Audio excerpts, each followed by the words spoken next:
How's it going, YouTube? Dallasboi here, back again with another Pokemon Black and White 2 Wi-Fi battle. And today's battle is going to be against SadTrombone, who I ran into on the Pokemon Wi-Fi Battle Finder, asking for a UU match. She accepted, and, well, this is pretty much it. So, looking at teams, I'm actually using this one team that I made with, SJ Crew from Smogon. I had a rough skeleton of this before, and then he pretty much gave some tweaks to it, and it works pretty well, I have to say. But biggest threat to my team would have to be his Haunch Crow with the Moxie and whatnot, and yeah, and I feel like the best thing I have to deal with it probably gonna have to be my Cofagrigus, and his team also appears to have a bit of a Zapdos weakness due to absolutely no ground types, and he has 3 things weak to electric, so keep Zapdos and Cofagrigus alive, and I should be okay. So without further ado, let's get into the match. So my opponent's going to be leading off with Azelf. I'm going to be leading off with Cofagrigus, and Azelf goes to the Tom first turn, predicting me to stats in some way, but I know that I have a pretty favorable matchup from here, and I was actually predicting him to go for the Stealth Rock. So I slam him with the Shadow Ball, gets a special defense drop. That is unfortunate, but it doesn't really matter since it's a 2-hit KO anyway. And I'm able to take him out with the second Shadow Ball, as he's able to set up his Stealth Rock. Now comes Honchkrow. I stay in because I want to get the Mummy on this thing, so I go for the Shadow Ball. But he actually switches into Porygon 2 to sponge the Shadow Ball because of immunities and whatnot. And he didn't want his Moxie to go away, so that's why he made the P2 switch there. And now I feel like the Toxic's coming, and his Azelf's gone, so I pretty much have to send my Blastoise to take the Toxic, because I feel like it's the most useless Pokemon on my team at this moment, and Azelf is gone, so I can just freely rapid spin away the Stealth Rocks here, and now Victini and Zapdos don't have any Stealth Rocks to worry about from here.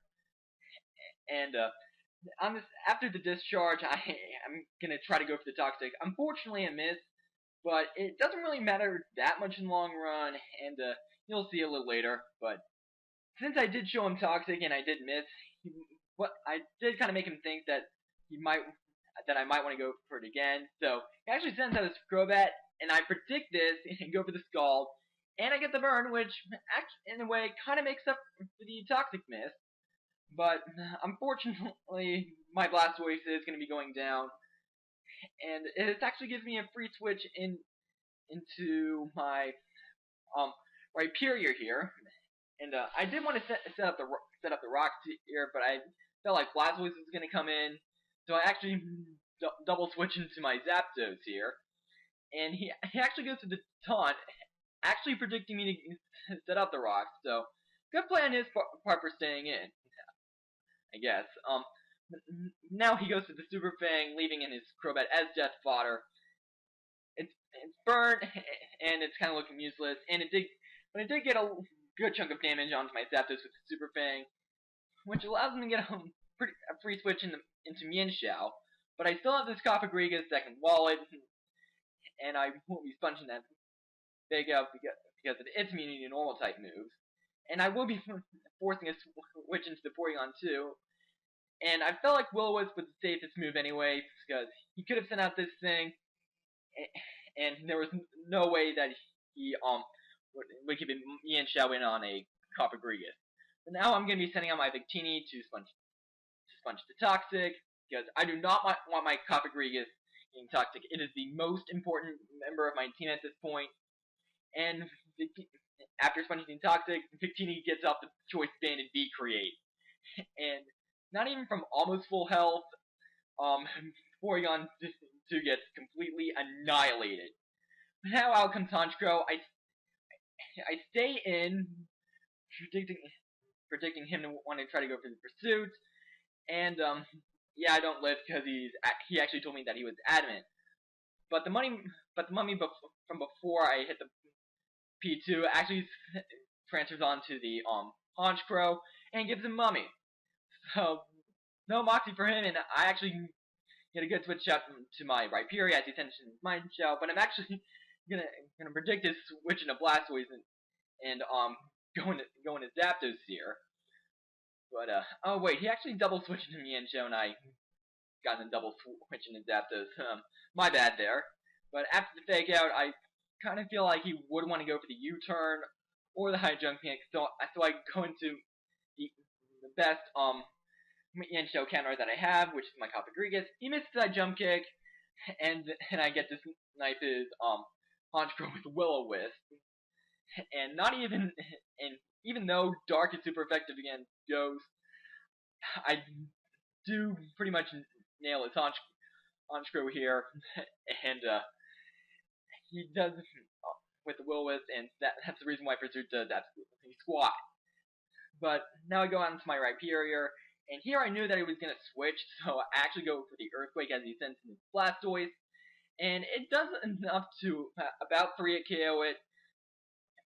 So I want to say that he's a especially defensive by my build and how much that did. Now I'm going to be leaving him Rhyperior as Death Fodder. He gets up the Scald, gets the burn. That isn't as unfortunate as that is. It didn't really matter in the long run, as I am trying to sacrifice my Rhyperior to get a safe switch into my Heracross, which should be coming up in a few seconds. And this is pretty much going to be the beginning of the end, because once all the Heracross walls are gone, you pretty much click the close combat button and pretty much watch everything go out. Blastoise goes as you saw there. Blastoise goes down.